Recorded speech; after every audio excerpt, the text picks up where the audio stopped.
Capital G आई गोल गोल घूम रहा है बीच में प्लैनेट और सन के बीच में जैसे हम उसके अंदर पेट्रोल डालेंगे ओके और उसको गाइस अब हम स्टार्ट करने जा रहे हैं 11th का ग्रेविटेशन चैप्टर। क्योंकि मोशन इन प्लेन के नीचे मैंने कुछ कमेंट ये देखा था कि सर प्लीज, या तो मैंने एक और कमेंट करवाया था उसके अंदर बहुत सारे बच्चों ने बोला था कि सर हमारे यूनिट टेस्ट में ग्रेविटेशन चैप्टर भी आ रहा है। तो भाई आपने बोला और हम पूरा कर रहे हैं आगे। और अगर और भी कोई आ रहा है तो प्लीज कमेंट करो, जैसे ये चैप्टर खत्म होगा वो चैप्टर भी मैं आपको बना के पहुंचा दूंगा। और गाइस एक इन्फॉर्म करना चाहता हूं कि देखो फिजिक्स 2 पूरा का पूरा, केमिस्ट्री, मैथ्स 2, राहुल सर का मैथ 2 एक दूसरे चैनल पे आ रहा है जिसका नाम प्रदीप गिरी 11 12 एकेडमी। तो भाई भूलना मत, जाके वीडियोस देखो, चैनल को सब्सक्राइब करो और लोगों तक शेयर करो। चलो स्टार्ट करते हैं ग्रेविटेशन। ग्रेविटेशन में दोस्तों ये जो दिखाई दे रहा है ना मेरे दोस्तों, ये आपने ऑलरेडी 10th स्टैंडर्ड में पढ़ा हुआ है, आपको पता है, पर आपकी बुक में है, इसलिए हम स्टार्ट करते हैं। केपलर बाबा के टोटल 3 लॉ थे, first law, second law and third law. First law क्या था? फर्स्ट लॉ ये कहता है कि the orbit of a planet is an ellipse with the sun at one of the foci. Sir इसका मतलब क्या है? देखो जितने प्लैनेट्स होते हैं उनका जो ऑर्बिट होता है वो इलिप्टिकल ऑर्बिट होता है। कैसा ऑर्बिट होता है? इलिप्टिकल ऑर्बिट होता है। और इलिप्स के पास 2 फोकस होते हैं, तो किसी एक फोकस पे सन क्या होता है? सिचुएटेड होता है। चलो यहां मैं बता के समझाता हूं तो तुम्हें समझेगा। जैसे अगर मैं यहां बताऊं, इसको थोड़ा कलर हम चेंज करते, ब्लैक ले ले। हाँ ये देखो, मैंने आपको क्या बोला? ऑर्बिट ऑफ प्लैनेट, प्लैनेट का जो ऑर्बिट होता है वो इलिप्टिकल होता है। कैसा होता है? इलिप्टिकल होता है। और इलिप्स के पास कितने फोकस होते हैं? 2 फोकस होते हैं। किसी 2 फोकस में से एक फोकस पे सन क्या होता है? सिचुएटेड होता है। ओके किसी एक फोकस पे, या तो इस पे या तो इस पे, सन क्या होगा? सिचुएटेड होगा। यही केपलर ने अपने फर्स्ट लॉ के थ्रू बताया था। बहुत सिंपल था। और गाइस ऑलरेडी मुझे लगता है कि आपने इसको 10th स्टैंडर्ड में पढ़ा हुआ है और हो सकता है मुझसे ही पढ़ा होगा। प्लीज कमेंट करके बताना कि मुझसे लास्ट के टाइम जम के पढ़ा था कि नहीं। अब Kepler second law, Kepler second law क्या कहता है? बहुत सिंपल सी बात कहता है, वो यहां मैं अंडरलाइन करता हूं। हमें लाइन ज्वाइन करना है किसके बीच में? प्लैनेट और सन के बीच में।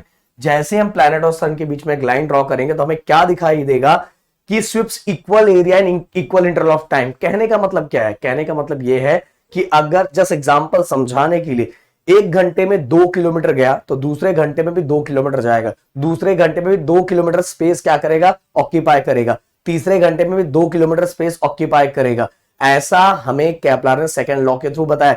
जब भी हम अगर लाइन ड्रॉ करते हैं प्लैनेट और सन के बीच में, प्लैनेट और ये हमारा सन, इनके बीच में हम लाइन ड्रॉ करते हैं, तो अगर 1 घंटे के अंदर जितना स्पेस ऑक्यूपाइड करेगा दूसरे घंटे में भी उतना ही स्पेस ऑक्यूपाइड करेगा। ये केपलर ने अपने सेकंड लॉ के थ्रू बताया। तो sun sweeps equal area in equal interval of time, ये हमारा केपलर ने सेकंड लॉ के थ्रू बताया। तो बहुत सिंपल सा है, लाइन ज्वाइनिंग करना है कहां से? सन टू प्लैनेट। तो हमें पता चलेगा कि सन ने, मतलब कि जो अपना प्लैनेट है, प्लैनेट हर घंटे के अंदर, हर टाइम इंटरवल के अंदर सेम एरिया क्या कर रहा है? ऑक्यूपाई कर रहा है। और यही हमारा क्या है?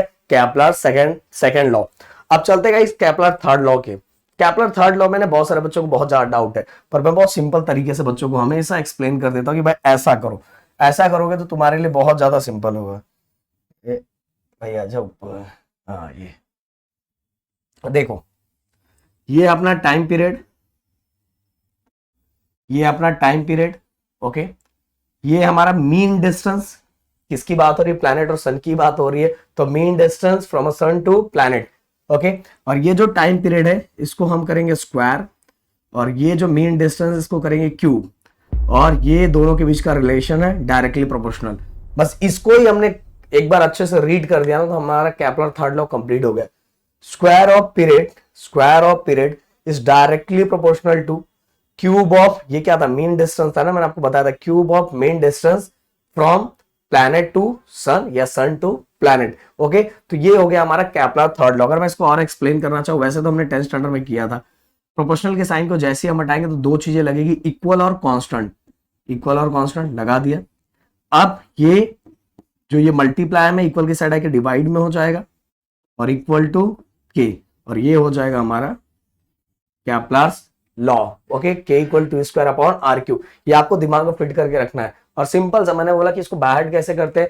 Square of period is directly proportional to cube of mean distance of planet from the sun. फिर जैसे ही हम प्रोपोर्शनल के साइन को हटाएंगे तो 2 चीजें लगेगी, इक्वल और कांस्टेंट। तो इक्वल और कांस्टेंट हमने लगा दिया। और आर क्यूब को अगर मैं डिवाइड में लेके जाता तो T square upon R cube equal to K, तो हमारा केपलर के थर्ड लॉ की वैल्यू एक्सप्रेशन मैंने यहाँ डिराइव करके आपको दे दी। अब चलते गए अगला जो है हमारा न्यूटन्स लॉ ऑफ ग्रेविटेशन। ये भी दोस्तों आपको आता है, ये भी मैंने पढ़ाया था 10th स्टैंडर्ड के अंदर, बट आपको है अभी तो हम एक बार देख लेंगे क्या है। देखो ग्रेविटेशनल फोर्स या force, gravitational force is directly proportional to product of their masses and inversely proportional to square of distance between them। क्या है ये, यहां करके बताता हूं। दो हमने ऑब्जेक्ट लिया है, एक का मास m1 है, दूसरे का मास m2 है। ओके, दोनों के बीच के डिस्टेंस को मैंने कहीं कहीं बुक में d लिया रहता है, कहीं कहीं बुक में r लिया रहता है, तो डरना नहीं है। आप क्या बोल रहे हो उस पर फोकस करना है। अगर आपके बुक में d लिया तो d ले लो, आपके बुक में r लिया तो r ले लो, कोई टेंशन नहीं। तो दोनों के बीच का डिस्टेंस, चलो मैं यहाँ नहीं r ही लूंगा, मेरी मर्जी, r भी ले सकते हो। तो दोनों के बीच के डिस्टेंस को मैंने क्या ले लिया, r ले लिया। आप देखोगा इसमें क्या बोला है कि gravitational force is directly proportional to product of their masses. Directly proportional product of their masses मतलब कि जितना ज्यादा मास बढ़ेगा उतना ज्यादा फोर्स बढ़ेगा, जितना ज्यादा मास बढ़ेगा उतना ज्यादा क्या बढ़ेगा, फोर्स बढ़ेगा। जितना मास कम होगा उतना फोर्स क्या होगा, कम होगा। और gravitational force is inversely proportional to distance. कहने का मतलब क्या है कि अगर मान लो जस्ट एग्जांपल कि अगर ये हमारा ऑब्जेक्ट है, ये ऑब्जेक्ट है, मतलब ये समझ लो अर्थ है, ये मान लो हमारा अर्थ है, और ये अर्थ इससे दूर जा रहा है, मतलब ये एक इसके ऊपर ऑब्जेक्ट था, वो इससे दूर जा रहा है। मतलब क्या हो रहा है, डिस्टेंस बढ़ रहा है, डिस्टेंस क्या हो रहा है, इंक्रीज हो रहा है। और जब डिस्टेंस इंक्रीज होगा तो फोर्स क्या होगा, डिक्रीज हो जाएगा। डिस्टेंस बढ़ेगा, जब भी डिस्टेंस बढ़ेगा तो फोर्स हमारा क्या हो जाएगा, जैसे हमारा डिस्टेंस बढ़ेगा फोर्स क्या हो जाएगा, कम हो जाएगा। तो दोनों के बीच में रिलेशन क्या, इनवर्स रिलेशन है ना। अब अगर वही डिस्टेंस कम हो रहा है, मतलब आप वो ऑब्जेक्ट अर्थ की तरफ आ रहा है, मतलब क्या रहा है, डिस्टेंस कम हो रहा है, और डिस्टेंस कम हो रहा है तो फोर्स क्या हो जाएगा, बढ़ जाएगा। इसीलिए दोनों के बीच में ये रिलेशन जो है इनवर्स रिलेशन है। कैसा रिलेशन, इनवर्स रिलेशन। तो हमने दो ऑब्जेक्ट कंसिडर किया है, एक आप अर्थ को भी कंसिडर कर सकते हैं, दूसरे ऑब्जेक्ट को कंसिडर कर सकते हो। तो पहले ऑब्जेक्ट का मास m1 है, दूसरे का मास m2 है, और दोनों के बीच का डिस्टेंस हमने r लिया। और आप d भी ले सकते हो, पहले बोल रहा हूं कुछ बुकों में d है कुछ में r है, तो आप ले सकते हो। तो भाई आप हम इसको कंप्लीट कर लेते हैं। Gravitational force is directly proportional to product of their masses. दोनों मास का प्रोडक्ट उसको डायरेक्टली प्रोपोर्शनल है। और इनवर्सली प्रोपोर्शनल क्या है, दोनों के बीच का डिस्टेंस बस उसको क्या करना है, स्क्वायर करना है। क्लियर। जैसे मैं प्रोपोर्शनल के साइन को हटाऊंगा तो यहाँ दो चीजें लगती, इक्वल और कांस्टेंट।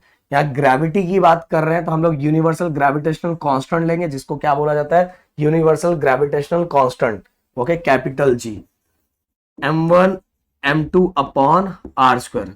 ओके, बट कभी कभी एग्जाम में हमें यूनिवर्सल ग्रेविटेशनल कांस्टेंट भी फाइंड करने के लिए बोला जाता है। तो बस क्या करो, ये हमारा यूनिवर्सल ग्रेविटेशनल कांस्टेंट है, इसकी वैल्यू हर जगह सेम रहती है, जो आप सभी को पता है। अच्छा तो नहीं, मैं नहीं बताऊंगा, 6.67 इंटू 10⁻11 बता ही दिया। चलो तो प्लीज कमेंट में ये लिख देना, जिससे आपको बार बार चीजें याद होती जाएगी। तो ये वैल्यू क्या है, कांस्टेंट है।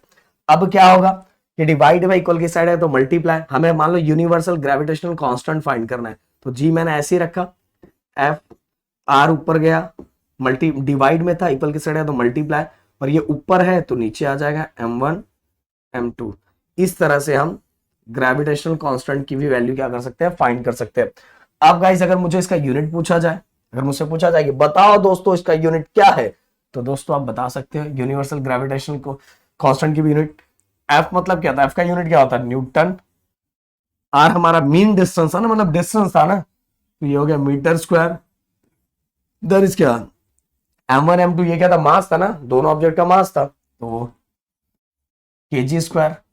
भाई ये हो गया हमारा यूनिवर्सल ग्रेविटेशनल कांस्टेंट का यूनिट। अब मैं इसको ऐसा भी लिख सकता हूं कि अगर ऊपर चला गया तो बस ये क्या हो जाएगा, क्लियर। और ये तो ऐसा यूनिट है, ये क्या ऐसा यूनिट है।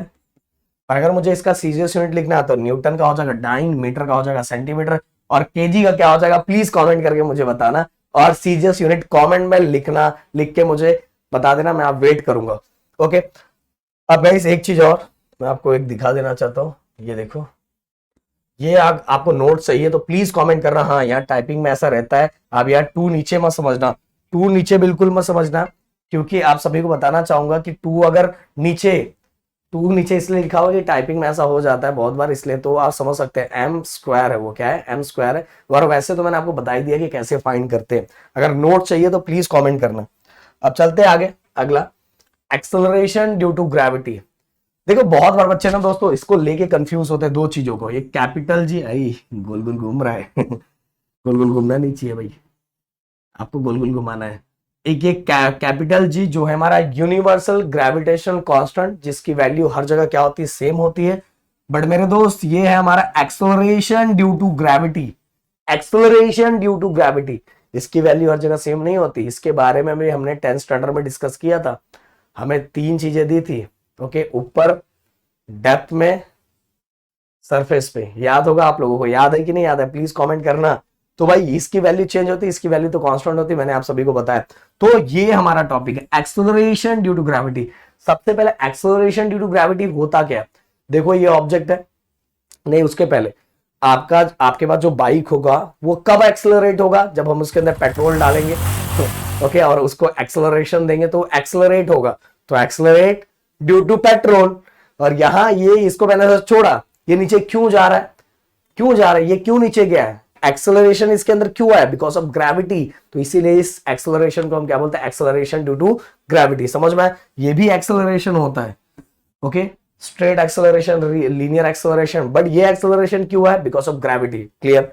तो अगर एग्जाम में हमें इसको फाइंड करने के लिए आया तो कैसे फाइंड करेंगे, देखो बहुत सिंपल तरीका बताता हूं। देखो डेरिवेशन सिंपल सा है, F equal to mass into acceleration होता है। बट हम यहाँ ग्रेविटी की बात कर रहे हैं तो यहाँ ये वाला एक्सेलरेशन हो जाएगा, एक्सेलरेशन ड्यू टू ग्रेविटी। ये हो गया हमारा इक्वेशन नंबर 1।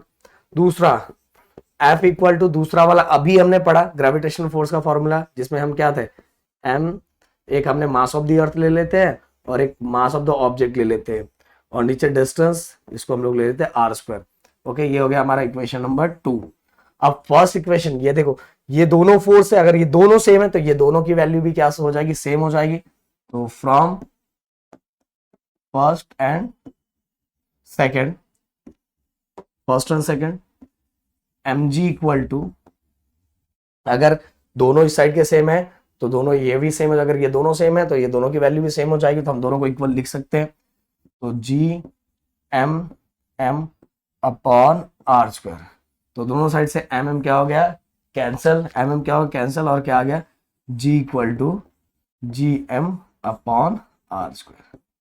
ओके, अब गाइस मान लो अगर कोई object on the surface of earth है, on the surface of earth है, तो उस पे एक्सेलरेशन कितना होगा। वैसे तो देखो g की वैल्यू कांस्टेंट है, mass of the earth constant है, और वो डिस्टेंस जो हमारा रेड, अगर हम मतलब अगर अर्थ पे ही कोई ऑब्जेक्ट है, अर्थ पे कोई ऑब्जेक्ट है तो रेडियस ऑफ द अर्थ भी सबको पता है। अगर हम सबको मतलब डिवाइड करेंगे तो हमें इसकी वैल्यू निकल जाती है। और जी की वैल्यू प्लीज कमेंट करना, जी की वैल्यू कमेंट करना, मैं देखना चाहूंगा कि जी की वैल्यू कितने लोग को पता है, प्लीज कमेंट करना। तो ये जी की वैल्यू, तो गाइस अगर on the surface of earth है तो उसके लिए कैसे हो जाएगा फॉर्मूला, देखो मान लो ये हमारा एक ऑब्जेक्ट है, नहीं मैं इसको ऐसा लिखता हूं पहले, ये हमारा अर्थ है। अब एक ऑब्जेक्ट यहां पड़ा हुआ है, समझ लो सर्टन हाइट पे, तो मैं ये जो स्मॉल आर है, स्मॉल आर से हमें ये पता चल रहा है कि ऑब्जेक्ट अर्थ के सरफेस पे नहीं है, थोड़ा ऊपर चला गया है, इसीलिए ये यहां से यहां तक हाइट h दिया हुआ है गाइस, क्या दिया, हाइट यहां, और ये हमारा यहां से यहां तक रेडियस ऑफ द अर्थ। और ये दोनों को हम डायरेक्ट ही स्मॉल आर भी लिख सकते हैं, समझ में क्या लिख सकते हैं, small R, radius of the earth और height of the object from the earth surface, ये डिनोट किया जाता है स्मॉल h से। तो हम डायरेक्ट इस स्मॉल r के जगह पे हम ऐसा भी लिख सकते हैं, g equal to gm upon r, मतलब radius of the earth plus height of the object from the surface of earth. तो ऐसा भी लिख सकते हो। जब कोई भी ऑब्जेक्ट सर्टन हाइट पे हो, एक सर्टन हाइट पे हो, तो वहां एक्सेलरेशन फाइंड करना है, तो ये फॉर्मूला आप निकाल सकते हो। बट मान लो कोई ऑब्जेक्ट दोस्तों सर्टन हाइट पे न रह के अर्थ पे ही है, कहा है, अर्थ के ऊपर ही पड़ा हुआ है, इधर ही पड़ा हुआ है, तो सिंपल सी बात है, हाइट क्या हो जाएगा, 0 हो जाएगा। तो इसका हाइट 0 हो गया तो क्या बचा बस, हुआ gm अपॉन कैपिटल R²। तो ऑन दी सरफेस ऑफ अर्थ बस स्मॉल आर की जगह क्या आ जाएगा, कैपिटल आर आ जाएगा और फॉर्मूला आ जाएगा G equal to G upon R square. तो भाई तीनों चीजें आज हमने देख ली, कैपलर्स लॉ देखा, देन इसके बाद हमने यूनिवर्सल ग्रेविटेशनल कांस्टेंट देखा, और इसके बाद हमने guys acceleration due to gravity देखी। तो प्लीज प्लीज प्लीज तीनों जितना हो सके लोगों तक पहुंचाओ और कमेंट करो कि कैसा लग रहा है। तो इसके बाद हम आगे के टॉपिक लेते आएंगे, क्योंकि देखो आप ही हमारे मोटिवेशन हो। अगर जैसे हम आपको मोटिवेट करते हैं तो आप भी अगर हमें मोटिवेट करोगे तो वो हमारे अंदर एनर्जी बनी रहेगी। तो चलो मिलते हैं नेक्स्ट वीडियो में। Thank you so much guys, जय हिंद दोस्तों।